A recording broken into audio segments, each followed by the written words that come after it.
თეატრი ბორბლებზე პროექტის ფარგლებში არტ-ცენტრი ექსპერიმენტალურ სპექტაკლზე მუშაობას იწყებს. სხვადასხვა სახელმწიფო თეატრებიდან მოწვეული მსახიობები რეჟისორ ვახტანგ ბერიძესთან ერთად იუჯინ ონილის პიესა ქსელზე იმუშავებს. სპექტაკლი ქალთა მიმართ ძალადობას ეხება. პრემიერმა 12 დეკემბერს შუახევის კულტურის ცენტრში შედგება. საპრემიერო ჩვენებები აჭარის 5-ვე მუნიციპალიტეტსა და სახელმწიფო თეატრებში გაიმართება.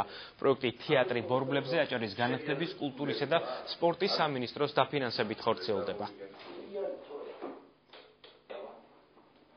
ეს არის სოციალური დრამა, იუჯინ ონილის პიესა ქსელი.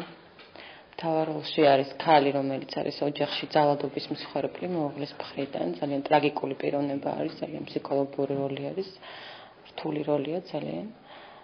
და მიხარია, რომ ასეთ პიესაში მიწევს თამაში, საიდანაც ჩემს ადგილს ვიტყვი და დავაფიქსირებ ჩემს აზრს დღევანდელ არსებულ პრობლემასთან, რასაც ქვია ოჯახში ძალადობა.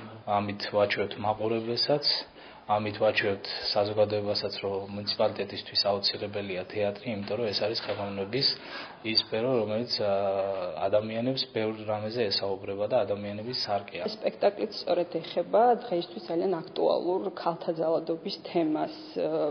იუჯინ ონილის პიესის მიხედვით დაიდგმება ეს სპექტაკლი და მნიშვნელოვანია, რომ ჩატარდება აჭარის 5-ვე მუნიციპალიტეტის 10 სოფელში.